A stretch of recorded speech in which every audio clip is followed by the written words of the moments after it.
Hey, welcome back to the Disney Plus Everyday Challenge, and today we have The Bears and I. This is a Walt Disney Pictures original film. I don't know if it was in theaters or anything. I'm not really sure, but this is from 1974. It is an hour and 23 minutes long, and it may have, it has a poster, so yeah, I guess it was in theaters for a time.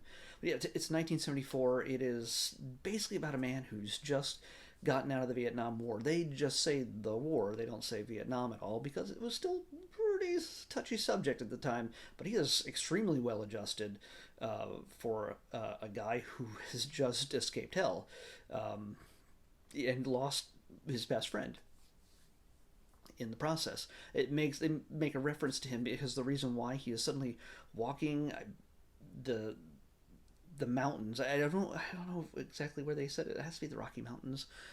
But he's walking into uh, tribal owned land. Again, many Native Americans didn't necessarily get to own their land. They were put on reservations, but in this case, they are living on government land, and they just happen to be living there.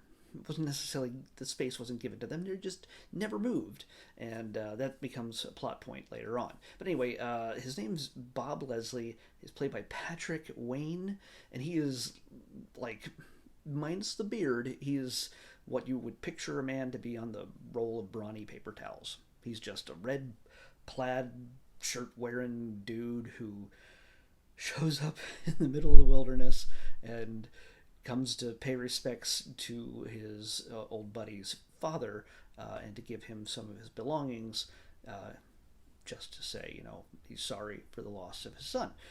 And I'm not going to tell you the whole plot or anything else, but it's not exactly thick on plot, so I'm going to probably tell you more than you need to know. So if you're worried about that, but for the most part, it's not really a complex thing. Uh, you can figure out what it's about by looking at the title. So he decides, he's going to stick around for a while. He's getting his head together after getting out of the war and losing his best friend, and he's just going to hang out in the woods, and he gets to see nature, and he's chilling out. By the way, this movie starts off with a John Denver song, "Sweet Surrender." You might know that if you're my age or older, and yeah, it's just classic John Denver. I hope I didn't say Bob Denver before. That's Gilligan. John Denver. Yeah. John Denver's singing a song, and it recurs every so often. There you hear it. Little gets added to a very important emotional scene involving him and the bears.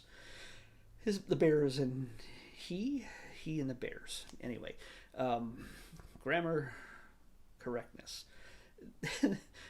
So yeah, he's not really necessarily welcome there by all. Again, they call them Indians. At least they didn't add a J in there. Call them Indians, all the white folks do, and the Native American people. You see mainly just men. There are a few women in wide shots, and you see the village and things like that. But for the most part, Bob interacts with the men, and of course you get a number of tropes when it comes to depicting Native American men. There's the drunk one. There's a belligerent one. They're usually the same one. There's the ancient wise medicine man. There is the friendly go-to guy, and just yeah, it plays on a number of cliches. And this was edited for content, so I imagine there's some fairly racist things that didn't need to be included in this film that just got snipped. So I don't know what that was. I've never seen the original. This is the first time seeing this, first time hearing of it. Really, I mean, when I typed it into the list, sure, but I didn't really pay too much attention to it. So yeah, it's not exactly a big action-packed movie. It's not thrilling. The nature is beautiful. It's shot really well. You get to see a lot of really cute animals, especially the bears. In this process, he gets to know three bear cubs. and their mama for a time. Mama doesn't get to stick around for very long, and he ends up taking them in. And he is locks them in the cabin with him, which is a smart thing to do, as any person knows. Very anxious young bear cubs who are hungry. That's what you want to do. Oh, yeah, you want to lure them in by giving them food that they will eventually try to claw each other apart for. But sure, yeah, just do that. So eventually he gains their trust and they become little buddies to him. Sons, in fact, a family he never had. And he's just living a life. And that's when Sweet Surrender comes on, as they're just, like the fish in the water and the birds in the sky. Just everything is peaceful and perfect until the government shows up and says, "Hey, you're a white guy. You know what? Whenever we go to that village, we never see any Indians. They just disappear. We can't talk to them. But you seem to have a connection with them. We've noticed. I don't know how they noticed, but have you talked to them?" "Yeah, I've talked to them all the time. I know some of them. Not all of them are great, but some of them are pretty cool." They're like, "Hey, maybe you could act as a liaison for us and tell them that, hey, you need to leave, because we're turning this into a national park reserve, not an Indian reserve. They're turning it into a national park where tourists can come and just jump in the lake and do whatever they want to do, and really mess it up." And of course, the Native American tribe is not really keen on that idea. So that's one plot line. But also, the tribe is really not keen on Bob playing with the bears. They're like, set them free, which again, that's pretty good advice. Yeah, you don't necessarily want to domesticate bears too much, but of course, the fact that the bears in this movie were pretty much domesticated. They're trained. They're trained bears. It's not like they just picked them out of the woods for this movie and said, "Okay, let's do scenes with these bears." No, they were trained. These are actor bears, despite their youth. Oh yeah, you get to see lots of cute bearness, some deer here and there, a moose. It's neat, but then there's a little bit of added tension here and there when he has to deal with the tribe not being happy with him. They're associated with the bear, their tribe, and they revere the bear. They do not believe it should be kept up, but it's better that they die rather than be put in captivity. So one of them takes it very seriously and seeks to kill the bears. So yeah, I guess there's a little bit of action, a little bit of intensity with that, but for the most part, it's a pretty tame film. It's sweet, it's gentle, and I think it's a kind of thing that kids might enjoy it. Parents and kids, but it's really not. I don't know if it's going to hold a modern kid's attention. They're going to be looking at their phone or whatever else they've got, tablet in front of them, not far into this film.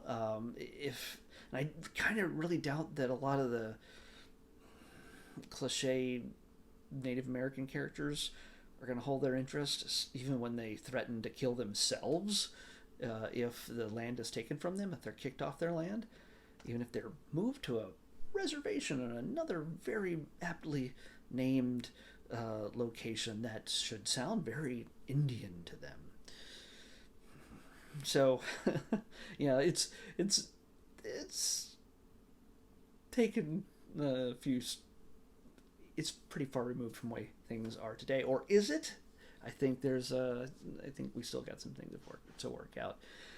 But in this, he's trying to make peace between the tribe and the bears and the government guys.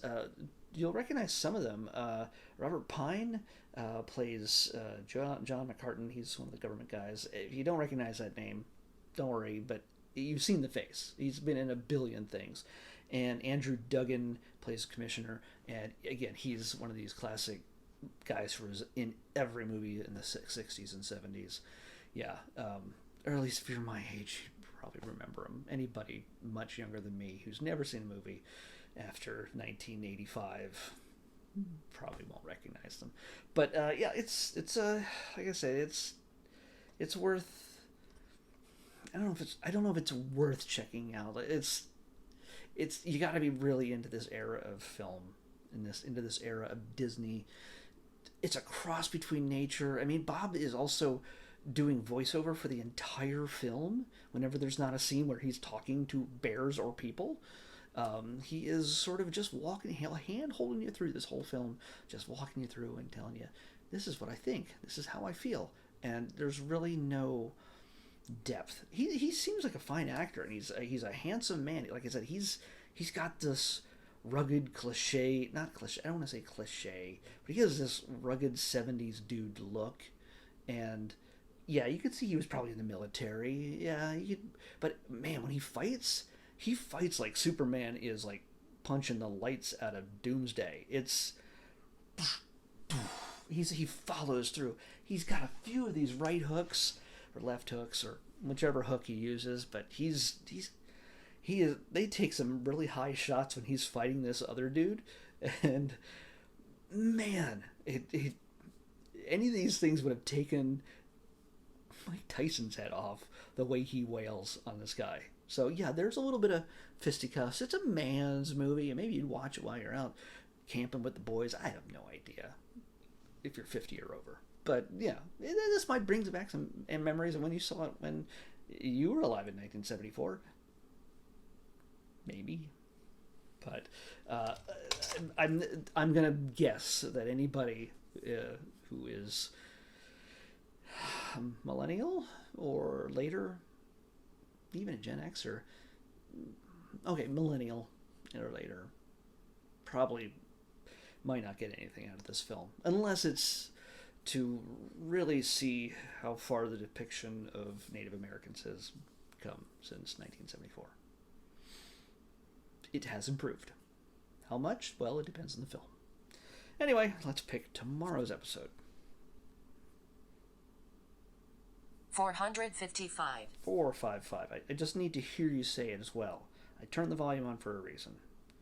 455. That's toward the end of the list. Oh. Well, this shouldn't be too difficult. Although I don't know if it's how short of a short this is. This is a short, but 455 is The Little Match Girl. Some of you might recognize that one. I know the name. I can't recall if I'm pretty sure I've seen it. We'll see. I don't know. We'll figure it out. Anyway, The Little Match Girl, Disney short, on the next Disney Plus Everyday Challenge. I'll see you back here tomorrow with that.